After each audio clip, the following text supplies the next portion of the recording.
I just want to let you all know that you're all my friend from this point forward. Everybody here is my friend, and you can't object. This is a contract. You're my friend. You're my friend. I'm going to get really personal and lay some things out on the line. I'm going to tell a story that is very important to my being right here on the stage. So I want to take you back. I want to take you back to me being 22. I want to take you back to when I was working full-time. I was in a relationship. I was living with my dad in Maryland. And so things were going well. It's springtime. Maryland is beautiful in the spring, just so beautiful. And things are going well. I'm enjoying my life. I'm enjoying this relationship. I'm enjoying my job. I'm enjoying being the only person in the house with my dad. I have a lot of siblings, y'all. I have a lot of siblings. But it's just my dad and I, and it's really nice. The job that I'm working, it's akin to how New Seasons is here, where the focus is on organic produce and natural products and things like that. The relationship that I was in was going really swimmingly. I was dating this really smart, driven person, and we're having such a great time with each other in this relationship. And gosh, I was bringing this girl over, and I remember my dad and we were starting to have disagreements on how often she could stay over. And so it was sort of like an ongoing battle thing where he would say one thing, and I would say one thing. We'd agree to disagree, come back to it a few days later. I'd want to bring over, we'd have to have the whole conversation again. And that was fine. Growing pains, you know? I'm 22, I'm post-collegiate. I'm living with my dad. I'm trying to pull my own weight and live my life. You know what I mean? So time moves on, and I begin to realize something with my job, you see. I begin to realize that my job, there's not gonna be room for me in the future. There's not gonna be room for me to grow in the future because, like New Seasons is here, this job that I had, this grocery chain in Maryland, was seeped in white liberalism to the point where there was nowhere for me to be. I remember looking at the upper level management, like I don't fit in with that. It wasn't exactly the old boys network, but I didn't fit in. I couldn't see myself at that level of leadership. I began to get frustrated at the lack of diversity at my grocery store. And at the same time, around the same time rather, the relationship started to trail off. And I remember thinking, what the fuck is happening with, you know, it almost began to feel like my life was falling apart a little bit. Things were going great, and now suddenly they're not going so great. So I'm frustrated with my job.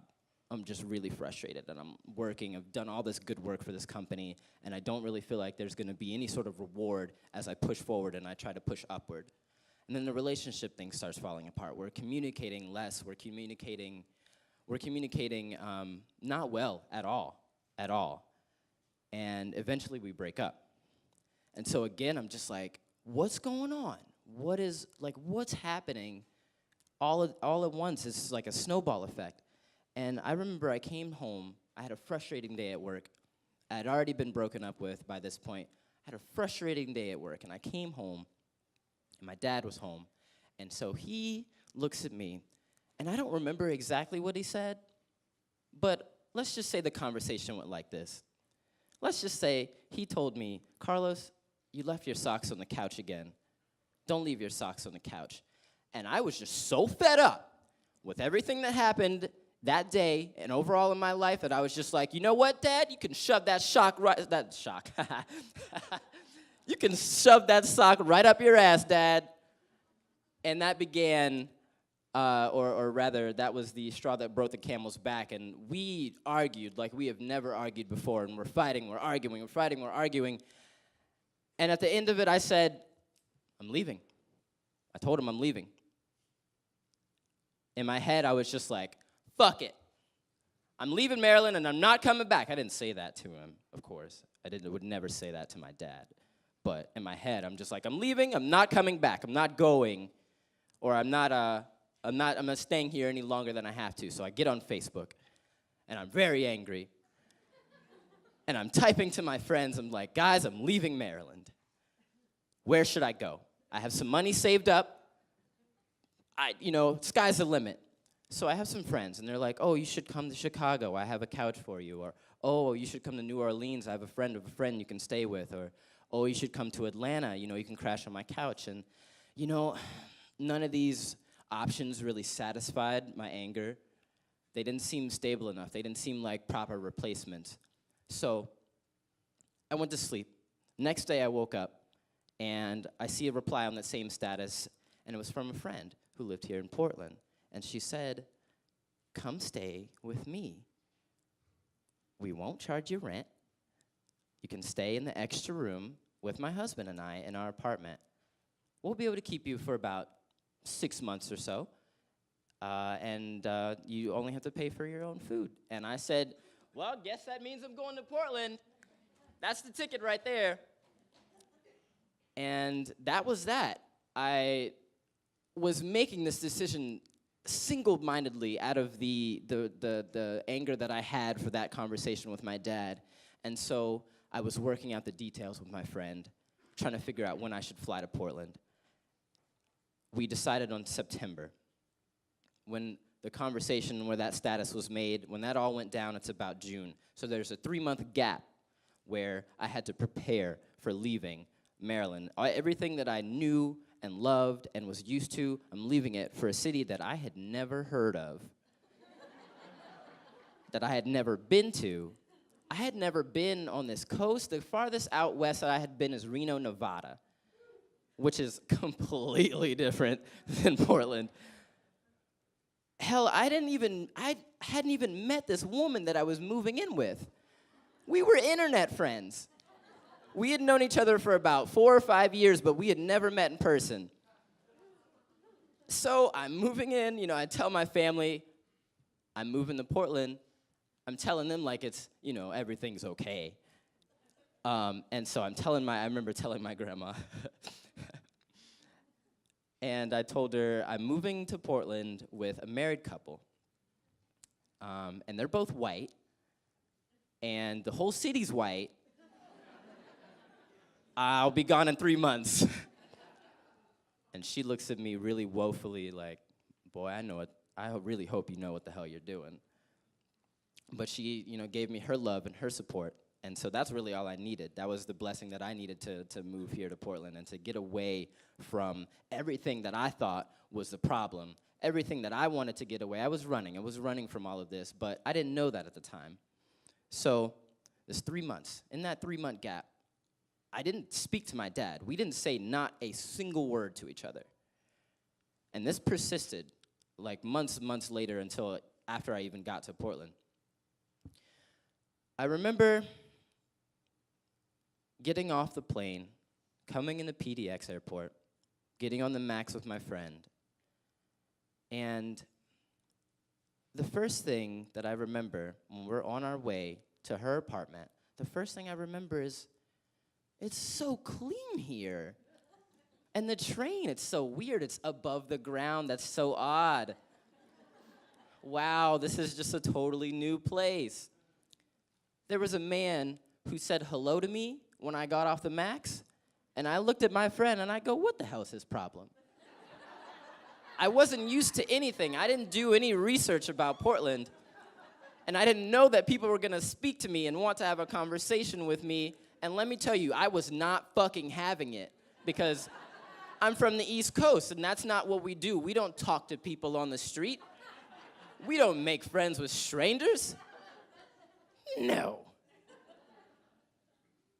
The first time I went to the bank, this was maybe a week or two into my being in Portland. I remember going to the bank, and I had to make a deposit, and I had to go into the bank to make this deposit because of technicalities about changing address and that sort of thing. So I go, and I make a deposit. And while the teller is doing her little part of the logistics of this process, she asked me, "What are you doing this weekend?" And I said, "Well, I don't know. I haven't really thought about it. I might get into some things." And she says, "Well, what are you into? Maybe I can suggest some things for you to go. Maybe you can go to this club. Maybe you can go to Holocene if you like to dance. Maybe you should go to this place on Broadway where you can learn how to..." And I stopped her and I said, "Look, I'm just here to deposit my check and leave." And the look on her face, I had really hurt this woman's feelings. But just to illustrate, I wasn't in the point where I wasn't gonna talk to anybody about anything that did not need to be talked about. I was in this East Coast vibe, reinforced with all of this anger that I had literally just left behind in Maryland.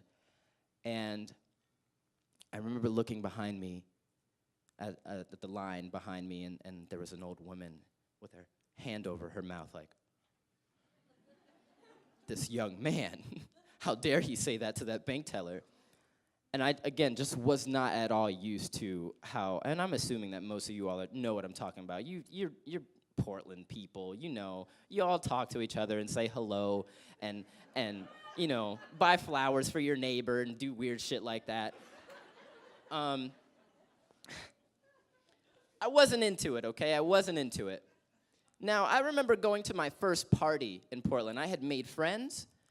I was developing a social life, and so I'm like, okay, great, a party. I'm ready to blow off some steam. I'm ready to dance and boogie and like get a little drunk and really do, you know, get into the vibe of the city. I was expecting something totally different than what I got. It was a housewarming party, okay? It was a housewarming party. And when I think of housewarming parties, I think that people come and they buy appliances, and you're gonna see toasters, and you're gonna see liquor, and you're gonna see people that, you know, new friends, old friends, people you haven't seen to come christen this new home, right?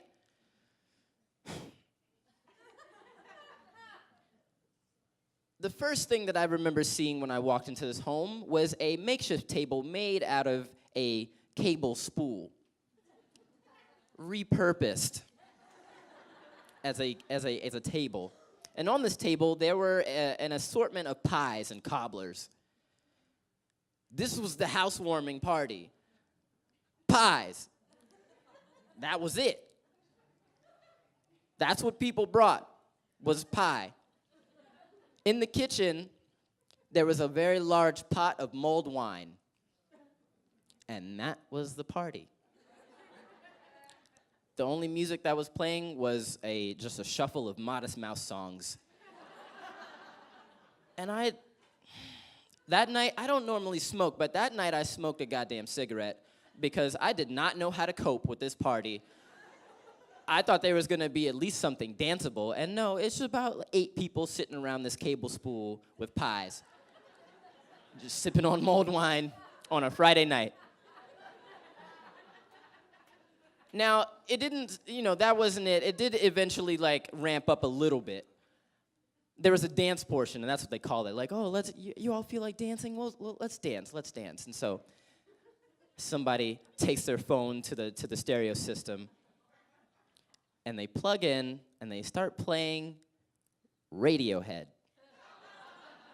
That's the dance music portion for the evening, is Radiohead. On repeat, on shuffle, just shuffling through Radiohead songs. And I thought to myself, oh my God, I have to leave. I have to get out of here. I don't know what to do. I love Radiohead, don't get me wrong. I'm not a Radiohead hater. In Rainbows is one of my favorite albums of all time. Kid A is a beautiful work of art, but listen, you don't dance to Radiohead. Portland, I don't know what's wrong with you. I remember being so frustrated that there was nothing that seemed to make sense to me. There was nothing that seemed to get through to me as far as quelling what I felt. And it was in these experiences, I remember it was just, you know, there's no reason for me to be irrationally angry at watching people dance to Radiohead. Frustration, perhaps, but I was livid. And I remember thinking, like, Carlos, you gotta calm down. And then I realized that it's not everybody else's fault. It's coming from inside. All of this, and it's not the mulled wine, and it's not that guy saying hello to you, or the very invasive bank teller. It's not all of these things, that are causing my anger. It's me. It's me. I was running from things. And so we fast forward a few months, and now it's December. Keep in mind, my dad and I still haven't talked. We haven't talked this whole time, from April to December. He calls me on the phone, and he's apologizing, and he's saying, Carlos, I'm so sorry for this. Carlos, I'm just so deeply regretful that we ended, and you left on such a sour note. And I was still so angry with him that I just said, thank you. I guess I'll talk to you later. And I kept the conversation very, very short. And, well, this doesn't have a Disney happy ending. This doesn't have a sort of grand sense of resolution in this phone call or in this situation, or even in me realizing that I had all of this built up anger that I had run away from, essentially. It's an ongoing process to really, really figure out how to regulate one's own feelings and how to not compartmentalize what you're going through. It's something that I have to work on every day. And this great emotional and physical distance that has traveled between then and now, well, it's the reason why I'm here. It's the reason why I'm standing on the stage before you today. And so even though it was a single-minded, very angry decision that took me away from my family and everything that I knew and put me in this place that made no fucking sense to me whatsoever, and sometimes still doesn't. We need to talk about you all's obsession with quinoa. It's good, but it's not that good, okay? Just lower the price a little bit. At any rate, it put me here, and though it was a decision that was made entirely out of anger, I am so grateful for it every day. I'm so grateful that I made that decision and that I'm here able to tell this story to you. Thank you. I'm Carlos the Rollerblader.